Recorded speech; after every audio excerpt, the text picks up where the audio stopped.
निर्भीकता एक विशेष चारित्रिक गुण है। भय सभी प्राणियों का अनुभव है। प्रकृति ने भय की उत्पत्ति प्राणियों की रक्षा के लिए की है। जो प्राणी भयहीन होता है वह आगे पीछे का विचार नहीं करता और अपने प्राणों का अंत सहज में ही कर देता है। पतंगा दीपक से डरता नहीं, इसलिए जल भुनकर खाक हो जाता है। अतएव अपने प्राण की रक्षा के लिए प्राणियों में उचित भय रहने की आवश्यकता है। जब भय सीमा से अधिक हो जाता है तो प्राणी की रक्षा न कर वह उसका विनाश कर डालता है। भय के आवेग में प्राणी की बुद्धि भ्रांत हो जाती है और जो उसे न करना चाहिए वही कर बैठता है। जब शेर किसी तेज भागने वाले जानवर को पकड़ना चाहता है तो वह उसके समीप जाकर जोर से चिल्लाता है। शेर की आवाज़ सुनकर वह जानवर इतना भयभीत हो जाता है कि वह भाग ही नहीं सकता अथवा एक दिशा में न भागकर गोल गोल चक्कर काटने लगता है। प्राणियों में बल रहते हुए भी यदि उनमें निर्भीकता नहीं है तो वे अपने आप की रक्षा नहीं कर सकते।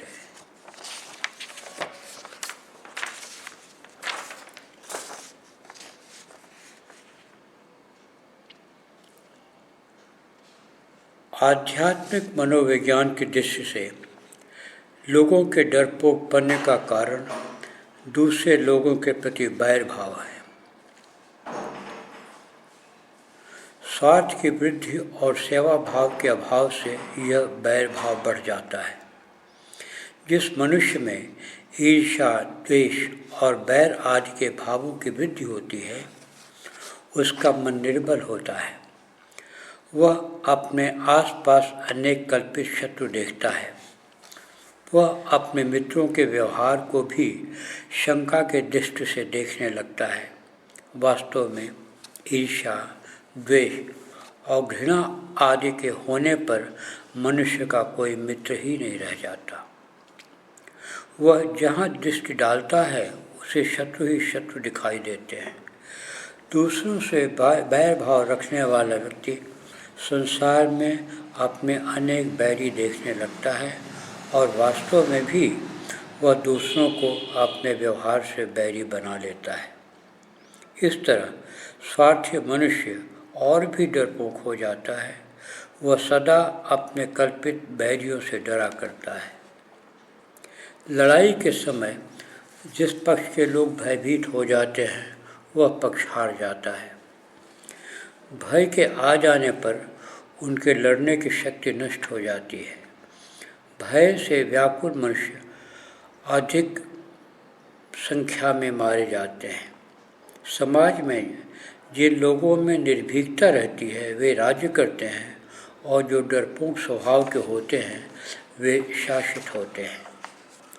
किसी राष्ट्र में थोड़े से मनुष्य निर्भीक स्वभाव के होते हैं और अधिक डरपोक स्वभाव वाले अधिक लोग होते हैं। अतएव पहले वर्ग के लोग जो कि डरपोक नहीं हैं, थोड़ी संख्या में होते हुए भी दूसरे वर्ग के लोग जो कि डरपोक हैं पर राज्य करते हैं। इसी तरह दो राष्ट्रों में जो अधिक धैर्यवान होता है, जो आपत्तियों से घबराता नहीं, जो उतावला होकर कोई काम नहीं करता और जिसके लोग राष्ट्र हित के लिए अपने प्राणों का बलिदान करने को तैयार रहते हैं, वह राष्ट्र दूसरे राष्ट्रों पर अपना अधिकार जमा लेता है, चाहे उसकी जनसंख्या कम ही क्यों न हो। राष्ट्रों के संघर्ष में भी वही राष्ट्र विजयी होता है जो अधिक धैर्यवान, निडर और सोच समझकर काम करने वाला होता है। भारत का इतिहास इसका उदाहरण है। प्रश्न है कि निर्भीकता कैसे आती है और डरपोक होने का कारण क्या है?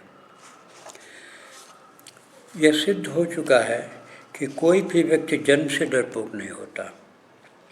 डरपोकपना एक प्रकार की आदत है जो अभ्यास के कारण आती है। जिन लोगों को बचपन से ही बात बात में डराया जाता है वे अंत में डरपोक बन जाते हैं। हमें भय दिखा करके बच्चों को अपनी बात मनवाना अथवा उनको अपने नियंत्रण में रखने की आवश्यकता अनुभव होती है। इसके लिए हम अनेक प्रकार के भय के दुर्निर्देश उन्हें अपने अज्ञानता कारण दे डालते हैं। कालांतर में यह डरपोकपना का स्वभाव बन जाता है और उसके जीवन को प्रभावित करता है। हमें यह विचार करना चाहिए कि नियंत्रण के अथवा अनुशासन का पालन करने के लिए हम अपने बालकों के आंतरिक मन में भय तो नहीं डाल रहे हैं, उन्हें डरपोक तो नहीं बना रहे हैं, ये विचार करना चाहिए। यदि हम इस पर विचार करें कि क्यों डरता है कोई, तो उत्तर यही मिलेगा कि जिससे हम द्वेष करते हैं। बालक दूसरे से जब द्वेष करता तभी डरता है। हम उसके अंदर द्वेष का भाव डालते हैं उस पर नियंत्रण करने के लिए। तो अतः हम अज्ञात रूप से हानि ही पहुंचाना चाहते हैं और यही संस्कार उनके आंतरिक मन में जम जाता है जो दूसरों को द्वेष भाव से देखता है और उनसे डरता है, और ये स्वभाव वो उसकी आदत बन जाती है। वह मान बैठता है, हम ऐसी स्थिति में मान बैठते हैं कि दूसरे हमारे दुश्मन हैं, अतः उनका नाश देखने की हमारी इच्छा रहती है। जहाँ स्वार्थ की वृद्धि रहती है वहाँ प्रेम और सेवा का भाव नहीं रहता है। प्रेम और सेवा के भाव के अनुपस्थिति में ही द्वेष की वृद्धि होती है। द्वेष की वृद्धि होने पर बैर भाव की भी वृद्धि होने लगती है। बैर भाव दूसरों पर आरोपित किया जाता है। जो मनुष्य दूसरों की हानि करना चाहता है वह यह कल्पना करता है कि दूसरे उसकी हानि करना चाहते हैं। इस तरह वह अपनी कल्पना से पीड़ित रहने लगता है, उसका स्वभाव डरपोक बन जाता है। निर्भीकता त्याग, सेवा भाव तथा प्रेम के वृद्धि से प्राप्त की जा सकती है। जिस मनुष्य के पास धन है वह चोर और डाकुओं से डरा करता है। जो पद लोलुप है वह दूसरे पद लोलुपों से डरा करता है। जिसे राज्य भोग की इच्छा है वह दूसरे राज्य भोग के इच्छुक लोगों से डरा करता है। और जो शरीर को अत्यधिक प्रेम करने वाला होता है वह व्यक्ति मरने से डरता है।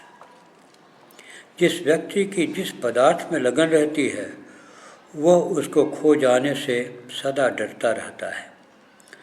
जो जितना डरता रहता है उसकी आदत उतनी ही दिल होती जाती है। आत्मत्याग करना है। जब इस तथ्य को समझ लेता है तो निर्भीकता बढ़ती जाती है। आत्मत्याग का भाव, दूसरे को की सहायता करने का भाव अपने आप ही हमें निर्भय बना देता है और ये हमारी आदत हो जाती है। कुछ काल में इस प्रकार के अभ्यास से हम निर्भीक बन जाते हैं। जिसे धन संग्रह की चाह नहीं उसे चोर डाकुओं का भय नहीं। जिसे मान अपमान की परवाह नहीं उसे ऊंचे पद वालों से न द्वेष रहता है और न उनसे डरता है। जिससे अपने शरीर का मोह नहीं वह शक्तिशाली व्यक्तियों से भी नहीं डरता।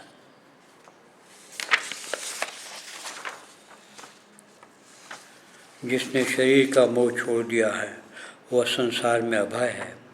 उसे किसी व्यक्ति का भय नहीं, किसी परिस्थिति से भय नहीं। जिस व्यक्ति को दूसरे व्यक्ति से किसी प्रकार के लाभ की आशा नहीं रहती वह भी सदा निर्भीक रहता है। निर्भीकता आदत हो जाती है। कुछ ही समय में भयभीत रहने वाला व्यक्ति स्थायी रूप से निर्भीक बन जाता है।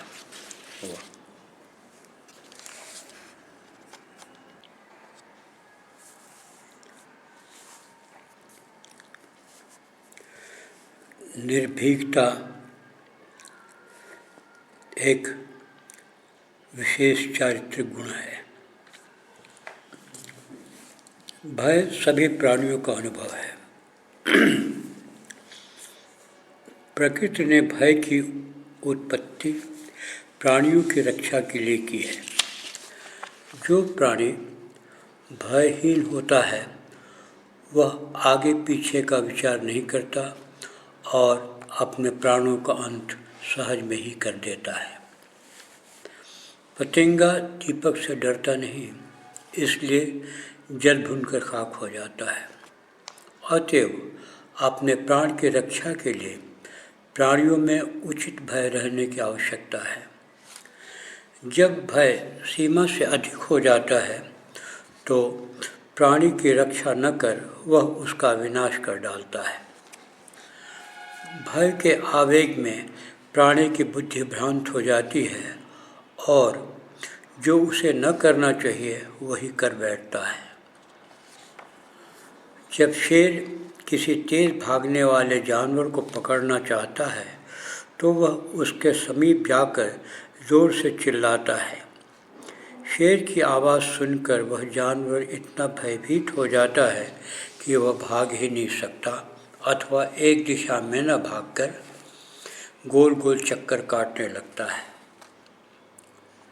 प्राणियों में बल रहते हुए भी यदि उनमें निर्भीकता नहीं है तो वे अपने आप की रक्षा नहीं कर सकते।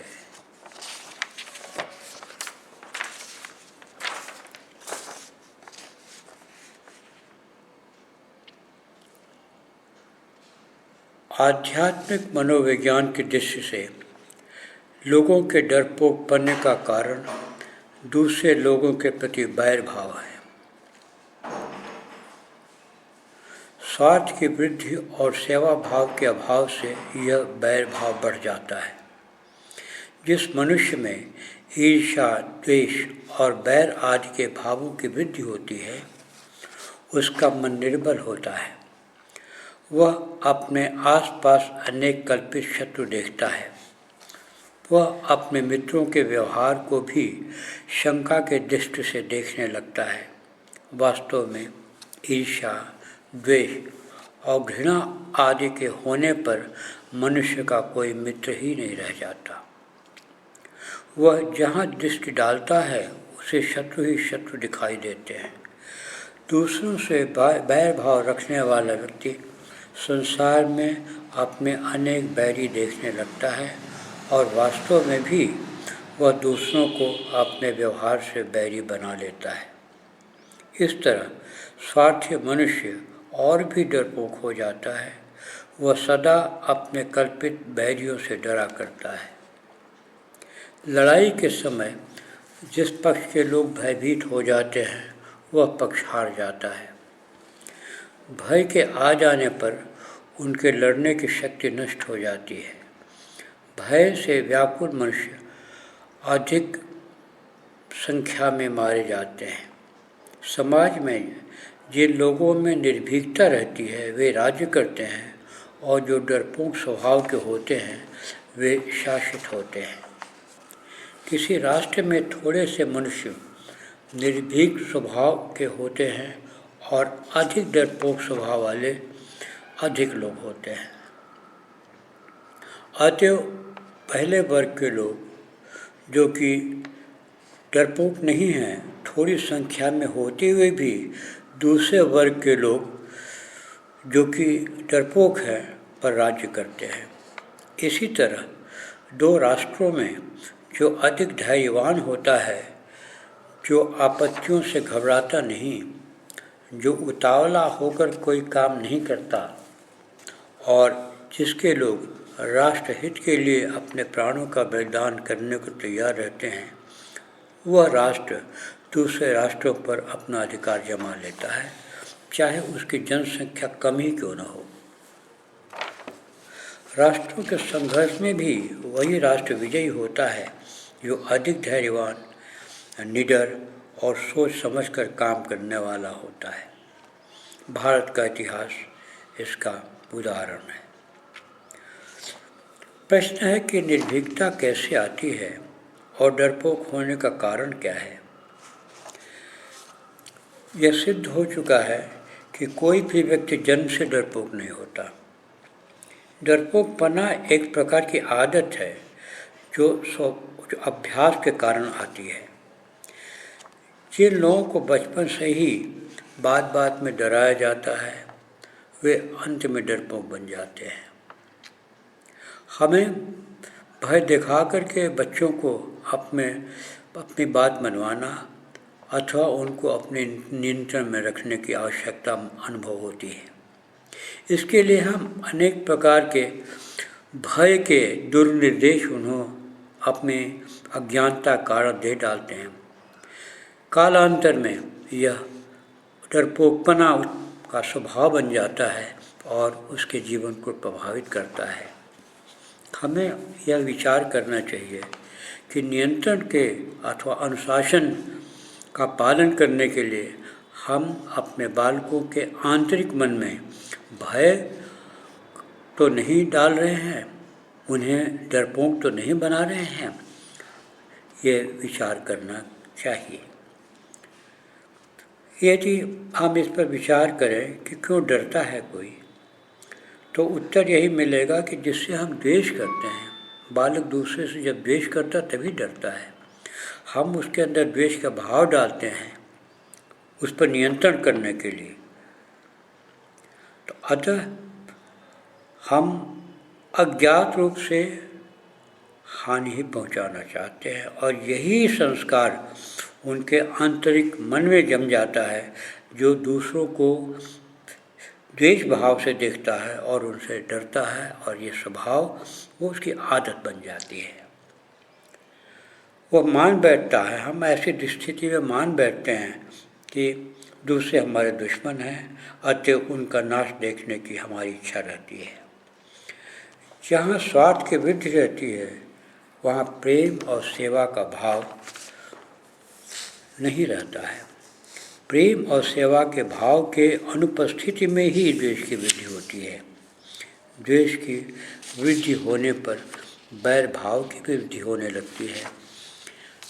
बैर भाव दूसरों पर आरोपित किया जाता है। जो मनुष्य दूसरों की हानि करना चाहता है वह यह कल्पना करता है कि दूसरे उसकी हानि करना चाहते हैं। इस तरह वह अपनी कल्पना से पीड़ित रहने लगता है, उसका स्वभाव डरपोक बन जाता है। निर्भीकता त्याग, सेवा भाव तथा प्रेम के वृद्धि से प्राप्त की जा सकती है। जिस मनुष्य के पास धन है वह चोर और डाकुओं से डरा करता है।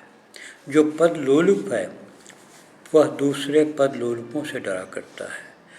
जिसे राज्य भोग की इच्छा है वह दूसरे राज्य भोग के इच्छुक लोगों से डरा करता है।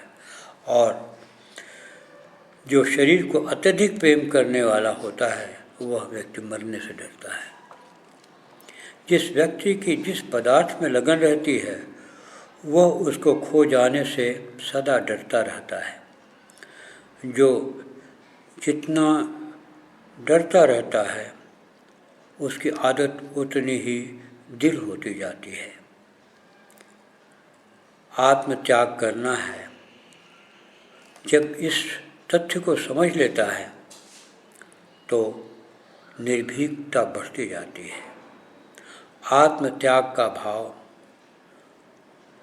दूसरे को की सहायता करने का भाव अपने आप ही हमें निर्भय बना देता है और ये हमारी आदत हो जाती है।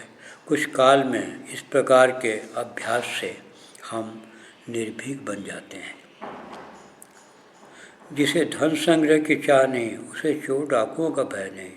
जिसे मान अपमान की परवाह नहीं उसे ऊंचे पद वालों से न द्वेष रहता है और न उनसे डरता है।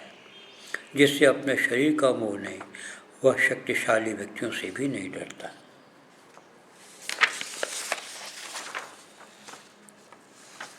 जिसने शरीर का मोह छोड़ दिया है वह संसार में अभय है। उसे किसी व्यक्ति का भय नहीं, किसी परिस्थिति से भय नहीं। जिस व्यक्ति को दूसरे व्यक्ति से किसी प्रकार के लाभ की आशा नहीं रहती, वह भी सदा निर्भीक रहता है। निर्भीकता आदत हो जाती है। कुछ ही समय में भयभीत रहने वाला व्यक्ति स्थायी रूप से निर्भीक बन जाता है।